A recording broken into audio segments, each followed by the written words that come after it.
Straight talk from Israel. You're listening to Israel News Talk Radio.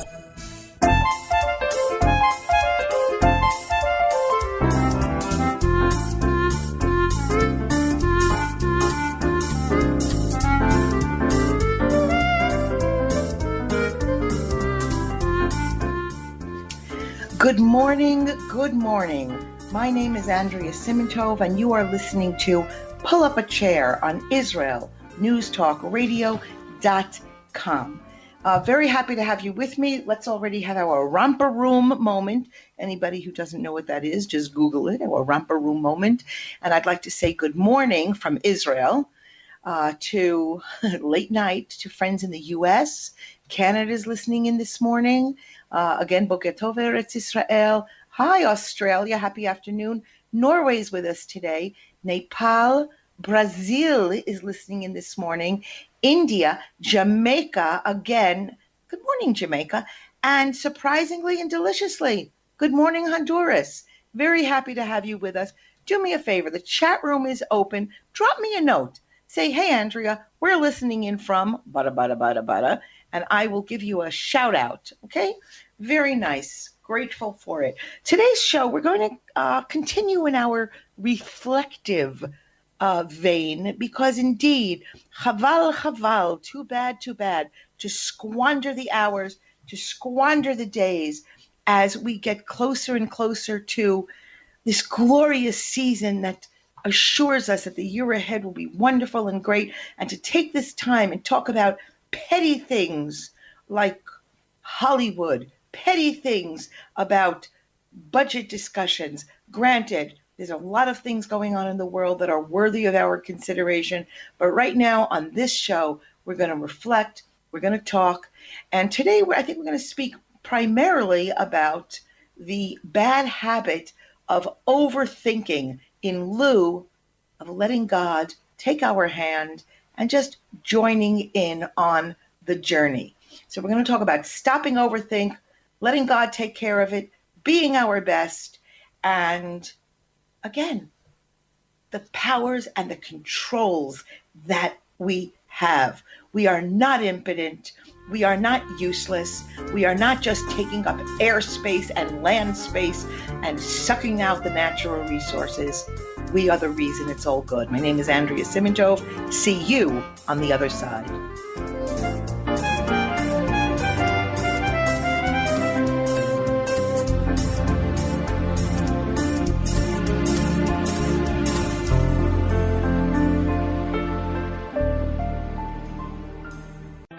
The return of the Jewish people to the land of Israel was prophesied in the Bible thousands of years ago and is coming true today. Shalom. Join me, Josh Wander, on Israel Unplugged. Listen in as we delve into the spiritual and physical aspects of the Jewish return to Zion. We'll discuss the biblically mandated, historic, and of course practical understandings of this incredible transition from exile to redemption. That's Israel Unplugged, every Monday on IsraelNewsTalkRadio.com.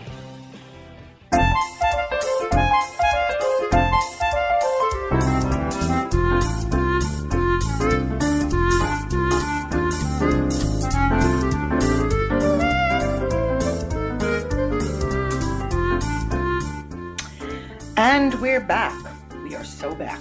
Andrea Simintov, pull up a chair on IsraelNewsTalkRadio.com. Look at this. I'm all caught up in my headphone here. Hold on. We're having a technical issue. Earrings caught in a headphone.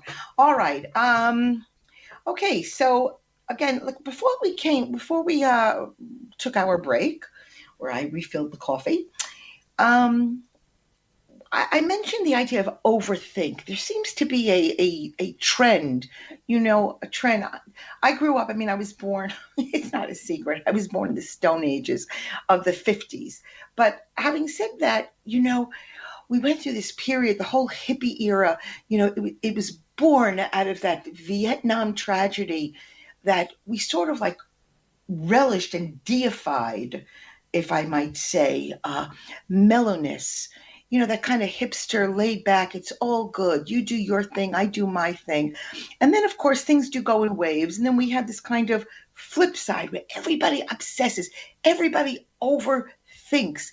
Newspapers, it's not even the news anymore. It's people trying to outshock one another, outdo one another, write columns and columns about things like ice cream consumption. And I was thinking to myself, here we are.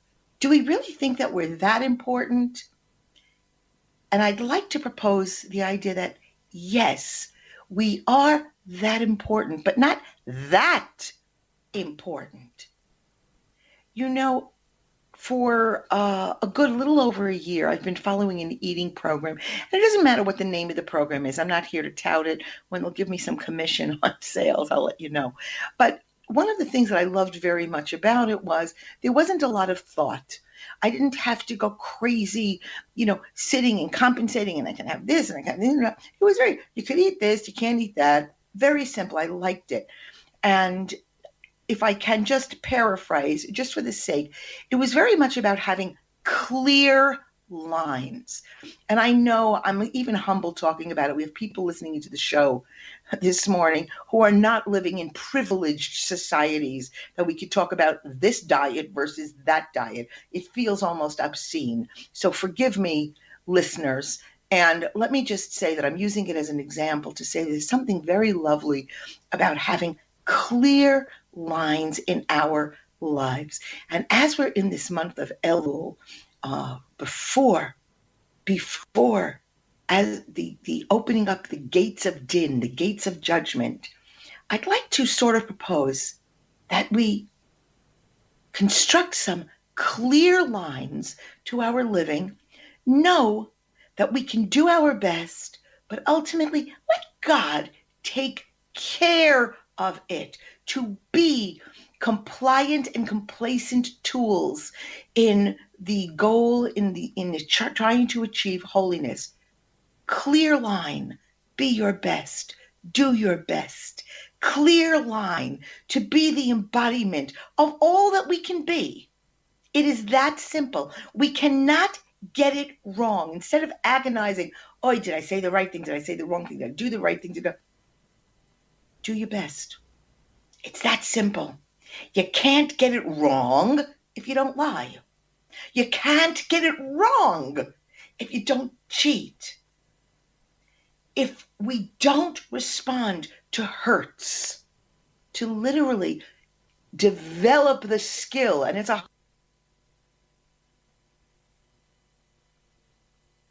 water off a duck's back, to let hurt slide, to say as often as possible, I love you, and to mean it, to ask for help, and to ask if we can help.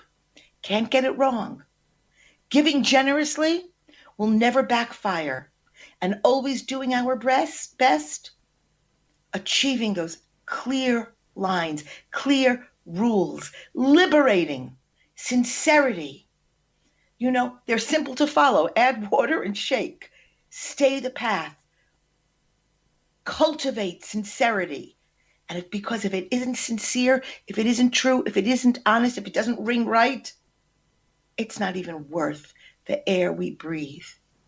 To use this time to purge ourselves of dishonesty, disingenuousness. Indeed, you know me and my recycling warpath. To purge ourselves of plastic, both literal plastic and figurative plastic. What is the page of everyone's story that we're entering on? I keep thinking about judgment, judgment, judgment, judgment. If life is indeed a book with a beginning, a middle, and end, a prologue and an epilogue, exactly what page of everyone's story are we entering on? Are we coming in on chapter 3 and saying, really not worth the read? Are we coming in at the end and saying, I don't get it? I received a note this week from a longtime acquaintance who is suddenly very, very ill. And she's lost. She's asking now at this time of her life, what's it all about? Reviewing her life and saying, I'm a really funny person. Everybody likes me because I'm funny. So I'm really working on being funny. And I thought about that funny thing because I'm very often touted as a funny person. Well, let me just tell you something about funniness. Humor is great, but funny doesn't last. Because when the party is over, funny is very, very lonely. I remember at one point writing comedy, writing theater and writing comedy with a very good friend of mine, Dexter. And Dexter and I would sit and we would smoke cigarettes, we would drink coffee or beer or wine, and we would be funny. I promise you, at the end of every writing session, we were sobbing because humor does indeed hit close to the bone. Let's keep the lights on. Let's keep smiling. Let's look for the humor. But let's not replace sincerity with funny. Let's see, what did I do? I took a nice note here about not doing that anger thing. Yeah, in the years that are coming up, how about we pledge? Pledges are dangerous, but we pledge to try. We pledge to sincerely endeavor to rid ourselves and thus the world and the orbit in which we travel of anger. Just refuse to do it. Channel our inner Nancy Reagans and just say no. Because I promise you, hurts, they just abound. I think I called this show today, How Much Do You Weigh? Ho, ho, ho, ho. Andrea and her weight obsession. But there was a reason. You know, this is the season of scales. Okay? We always say, we're starting the new year. We know January 1st, that Gregorian New Year that everyone says, I'm starting a diet. Well, this is the Jewish New Year, and Jews are always obsessed with food. And most Jews are thinking, I'm going to start a diet right after the New Year, right after Sukkot, right after eating outside. I want to propose that we sit back and weigh it all. Weigh the price, the cost, the danger, about the stress of taking so much onto our figurative plates and having no room, no life space, no soul pockets to assess what brings us peace. Notice I didn't say happiness. I spoke this week with a client. We're dealing with a stress issue in my coaching practice, and the stress of wanting to eat well, to make sure that she lives long, lives healthy, lives well, is there to see the nachas, the joy, the rewards of the endeavors of her life. And food is a very big part because you know what? She has children that are shuttling between homes and she wants to eat well. But as a woman myself who has experienced divorce, and you know that you sort of want your house to be as much fun as his house, you want to have the same accoutrements, if not more, than he has. And she talked about, how can I do that? Have all the foods the kids love, but eat myself healthy. And she couldn't see the forest through the trees, and I get it. But I, as an outsider, said, what about if the kids are participants? What about if the kids create the menu? What if the kids are given a list of foods that you would like to cook and they feel that they participate? Suddenly, her pantry became not punitive, but participatory. And she said, that's such a great idea. It creates fun. It creates, creates fun, creates bonding together. See, I'm stuck in Hebrew. The idea of participating in one another, it's objectivity. Recently, I hit the same brick wall. I woke up yesterday. I couldn't even breathe from the stress. So much to do, not enough hours, the building of resentment, the building of anger, the building of despair. You know what I did? I became my own client. I opened up my calendar and I was able to see objectively where I was placing unnecessary demands on myself to do everything perfectly. I want my grandchildren to sleep over. And I said, does that weigh more than creating great food for the Sabbath and shopping? You know what? Opening up the calendar scale offered me an opportunity not to cook this week, which I love to do, not to host this week, which I love to do, not to shop, which I love to do, and to go to the beach and deal with grandchildren, to come home a little bit sandy, a little bit tired, a little bit sunburned, and light candles. I love being creative. I love Friday. I love doing all the things that I artistically love to do. But you know what? Cultivating accountability, cultivating love, cultivating friendship, cultivating health, and cultivating the ability to say, this now, not this. See you on the other side. Hi, I'm Steve Miller. And I'm Matt Zucker. Join us for Lighten Up, where we take a look at the week's current events in Israel and from around the Jewish world through a humorous lens. If you've been paying attention during these crazy times, you know that it's a challenge to parody life anymore. But join Steve and I as we give it the old college try. Not only is being happy an obligation, but life is just too short to take it all so seriously. So join me, Steve Miller. And me, Matt Zucker. For Lighten Up every Monday morning at 10 a.m. Eastern Standard Time, 5 p.m. Israel, only on IsraelNewsTalkRadio.com.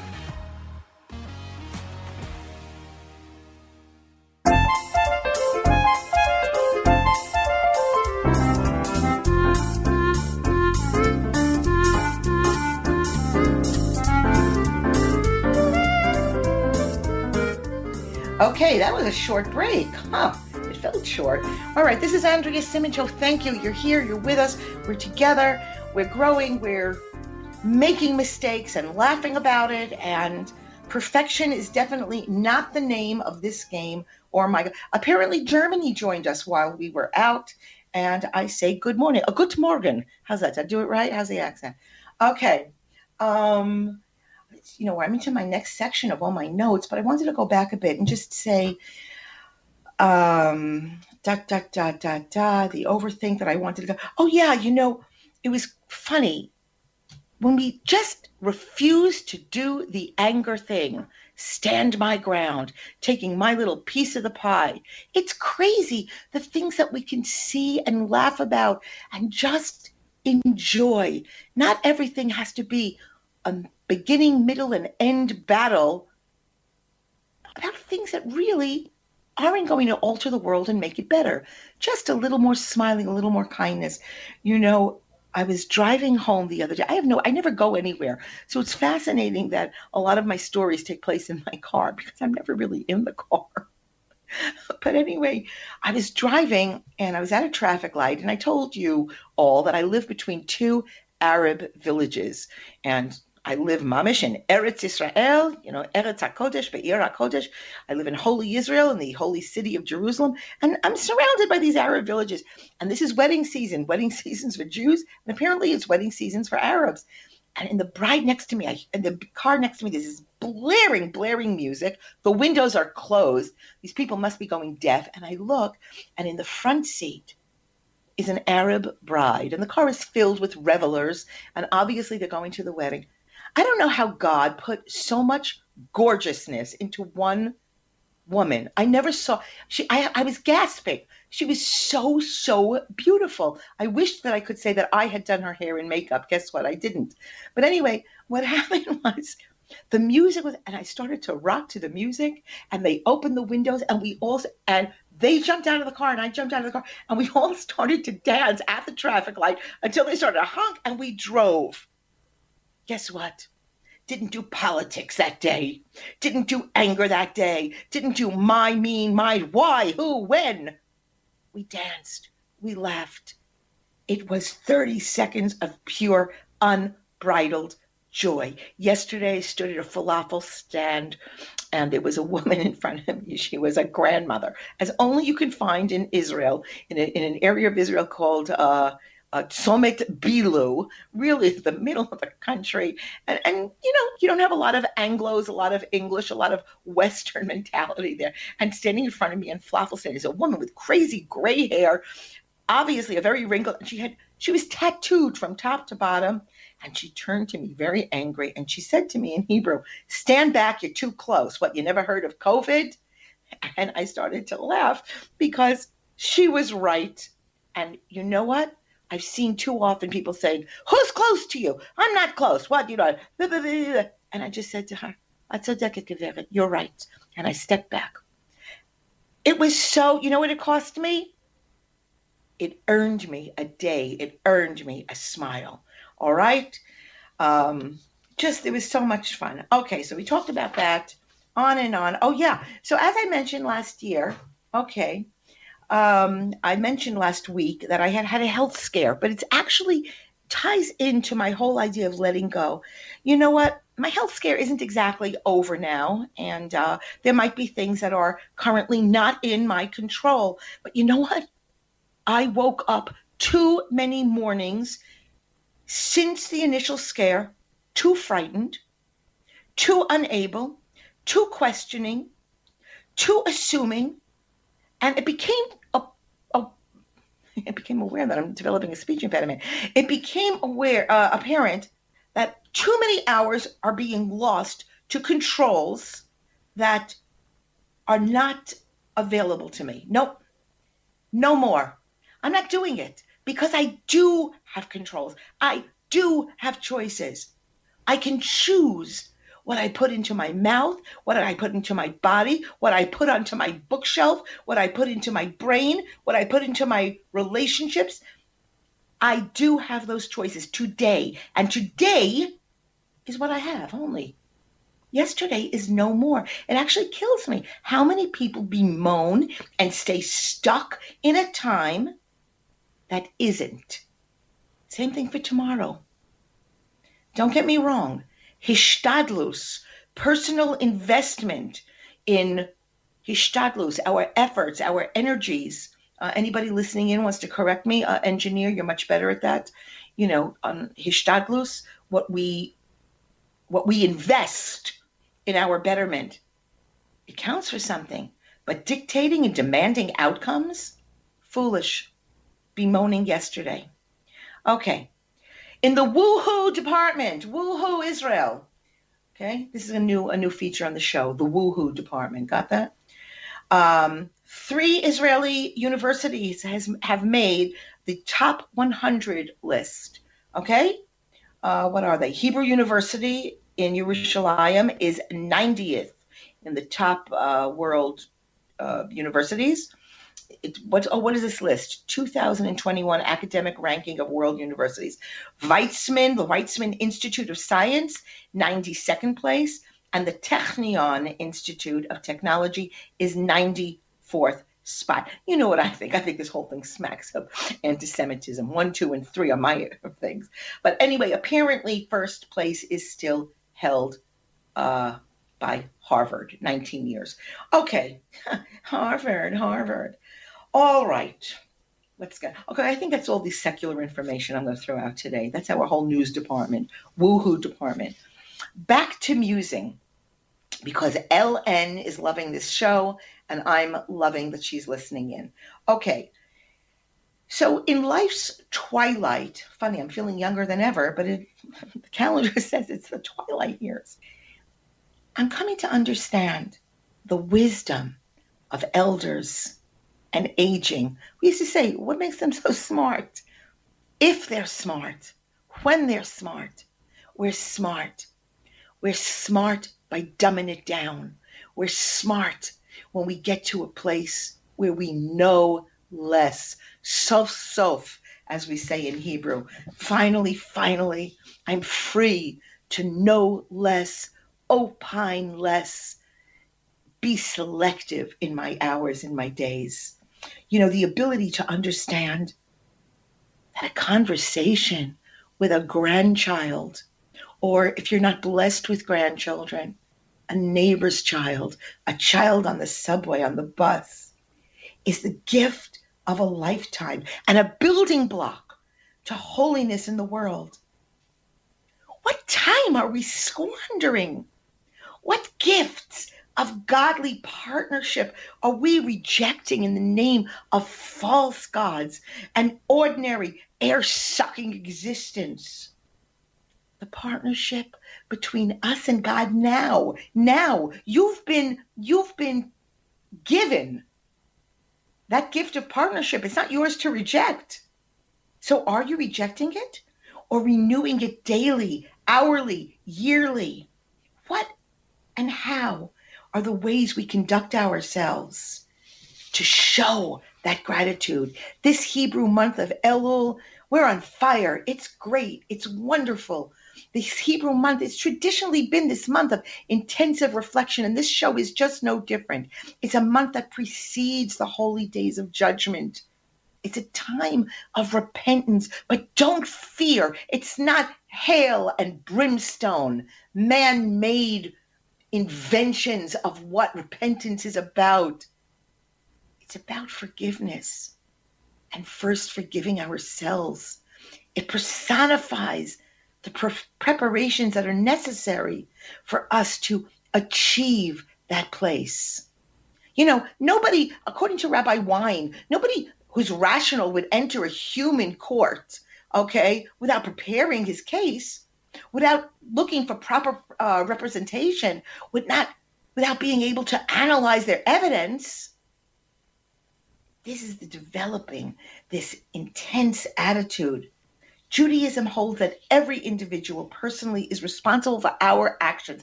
It's not outside. It's not my father was mean to me, my mother yelled at me, I experienced abuse. Crap. Not crap, but crap in the saying, I'm not responsible department. By realizing that these impending moments of majesty, Elul, this month, can transform us into vessels, receptive vessels that can receive holiness, receive eternal reward. Achieving at this level of human character is that the process itself is a joyful experience. It's not pass fail, boys and girls. It's not answer A, B, C, or D is miscellaneous. The process, the commitment to betterment. We will fail. To err is human. But in the pursuit of achieving life, we mix this joy with trepidation. It is up to the individual, here's a quote, it is up to the individual to better himself and improve his behavior through his own hard work. No one else can do this for him. Only he can achieve his own perfection. Yet, no matter how high a level is reached, a person can never become too self-satisfied. What am I is the question we must always ask. How can I improve? Finally, don't put off giving and asking God for help. See you on the other side.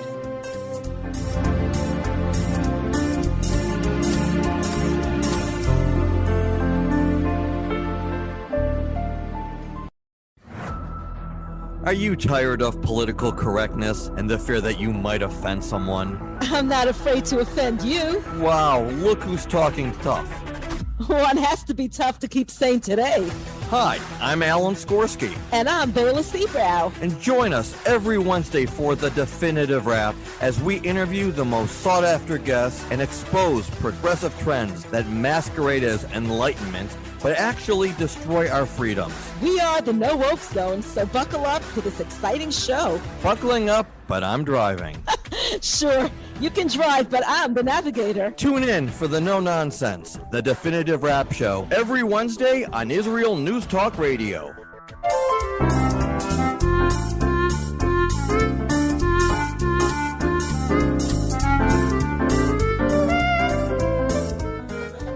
Okay, we're back. Andrea Simintov, pull up a chair, pull up a futon. Okay, that's it. Pull it up. It's late at night for some of you people. I don't know what you're drinking, but I hope you're staying with me. Okie doke. So we've been talking about Elul. This is the last section of the show. Oh my goodness.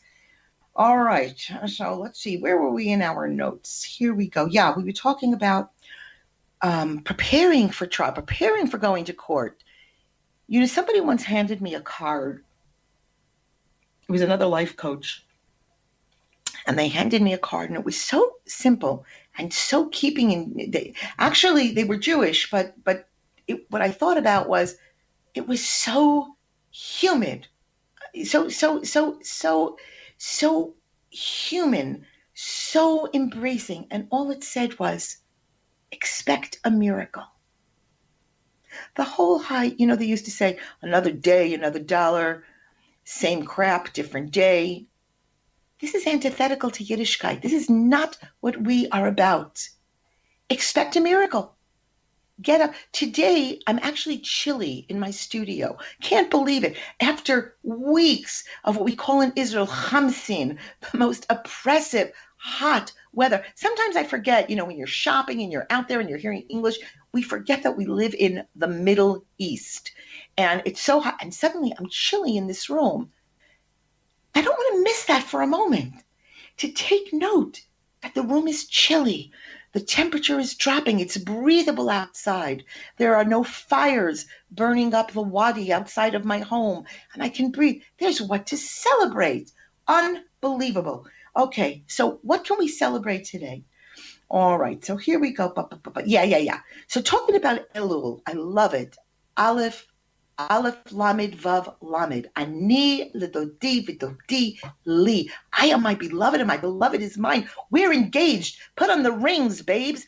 God wants to marry us again. Recommitment.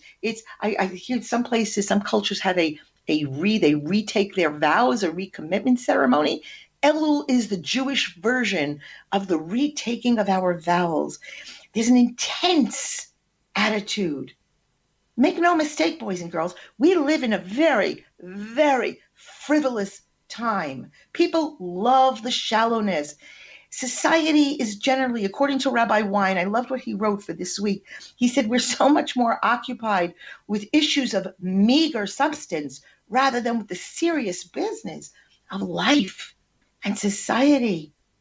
It's very easy for many of us to kind of get into that Elul vibe. There was a time not long ago, it said that in Eastern Europe, that even the fish trembled in the rivers when they heard the announcements that the month of Elul had arrived. I had to go to my dentist this week. This is an aside from my text. And I was walking through the streets of Geula. Anybody who's been to Yerushalayim and has been to Geula knows that whatever you're wearing, you're not dressed appropriately for Geula. Anyway, as I'm walking in the middle of the day, I'm hearing the shofar sounding from little apartments with rickety balconies, and they're preparing the blowing of the shofar.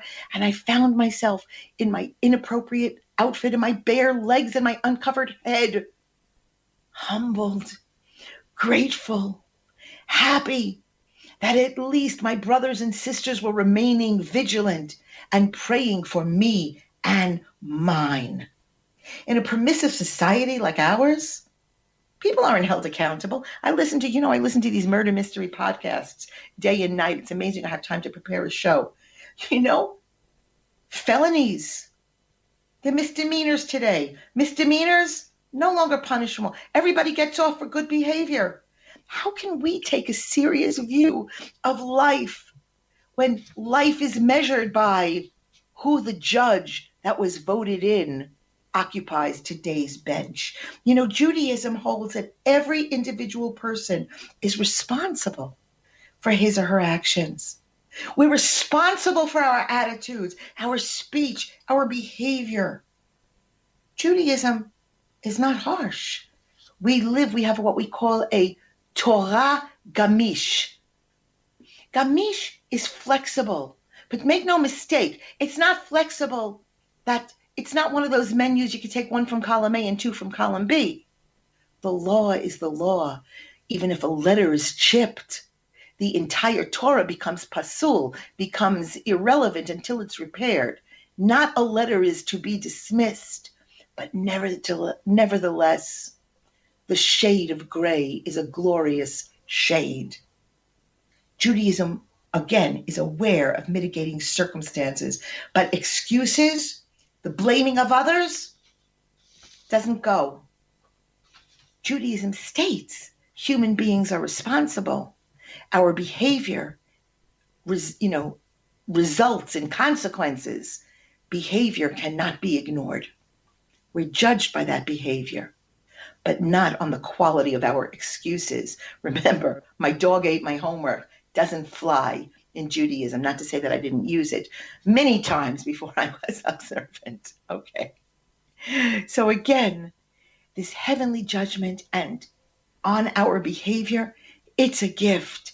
Remember, not anybody listening in today, not anybody who we know can say to us, I can't pray this year. I haven't been good enough. I amn't worthy. That's the re-engagement. You might have my darling, your nose might be bigger than another girl's nose. My friend, you might not be so great with money, but it's a marriage, it's a partnership. We are all worthy. God wants us to stand up and say, you know what? I haven't been my best. Here's my shopping list, God. Here is what I want. That's the love. It's a parent and a child. We don't want our child walking around with his head hanging down and feeling that intense sense of shame. Our child knows he misbehaved, but he also knows that he's loved and his parent wants to give to him. That's our attitude. Ask, pray, repent, but ask. Be compassionate, be contrite, even demand. You know, the Torah speaks about making a war on our enemy. But who's this enemy? We talk a lot about, the Haman. We talk a lot about Amalek all out there. The simple explanation is that it's not always a physical enemy. We can be our own enemy. We're all aware that a lot of times in life, we are our own worst enemies. We engage in harmful practices. We commit acts that we know they're detrimental. We know they're self-destructive. We're driven by desire. This idea that our struggle in life has to be viewed as an inner battle in a war of life. It's meant to impress upon us, to develop within ourselves wholesome personalities, a Jewish Leave It to Beaver, if I may. But at the same time, we have to deal with, eternity. We have to deal with heavenly ideals. Simultaneously, we're occupied with the mundane fact of everyday living. Children need bread, okay? Husbands sometimes need attention, not too often. So we have this contradicting circumstances. Very often we're prone to succumb to our daily problems, and we ignore that larger spiritual picture. War might be a long time solution. I think this is still Rabbi Wein talking, but the cold fact is the Torah prepares us for a victory in the struggle of life. All right, so here's a Torah table thought because we're running out of time. So one of the things I'd like you to think about at your Shabbos table this week is for us to keep our word. That's where we can start practicing for the new year. The Asera Lemea. Okay, it's something I brought down in a book called Torah Gems. It maintains that there's a fresh enthusiasm present all the time when we take a vow to do something good. You know what happens? Time passes. Enthusiasm wanes. And even though that vow is still being fulfilled, we get a little reluctant. So what does the Torah stress? It says the words, you shall do. Do it with the same enthusiasm as we say you vowed. A vow and doing is the same thing. Rabbi Avigdor Miller explains how truly powerful and significant is the influence of this evil inclination, our Yetzer Hara.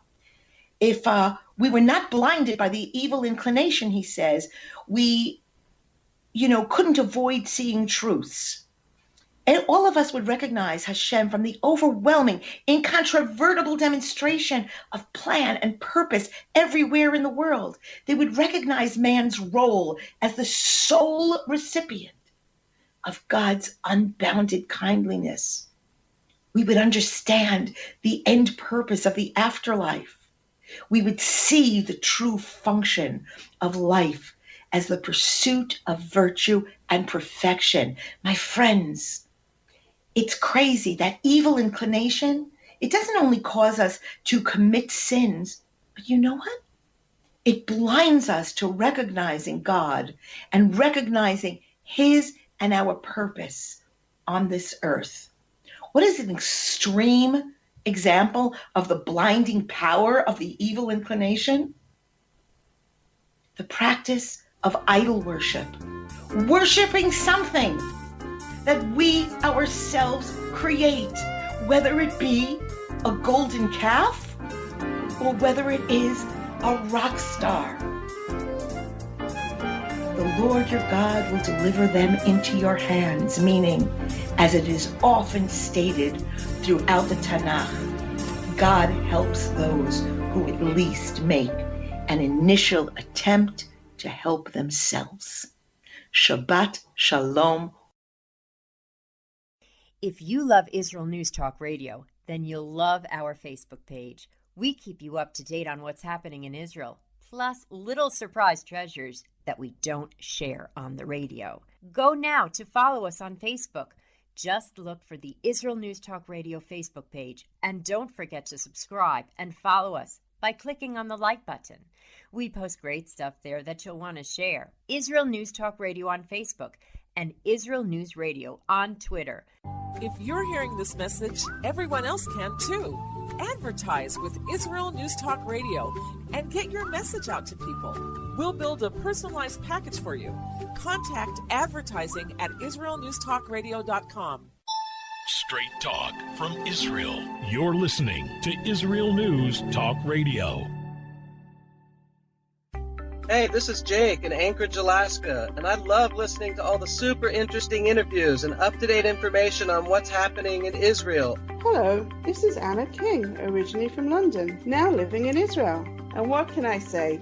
Israel News Talk Radio is my cup of tea. My name is Bhaskar. I'm from India, and I love listening because you get to know the truth and wonderful voices from this lovely country. Mom! Okay, wait a minute.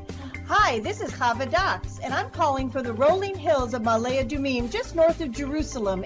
I always listen to Israel News Talk Radio to get all the latest news and commentary and to keep me up to date every day. This is Sarah Dax from Ma'ale Adumim, and I'm 12.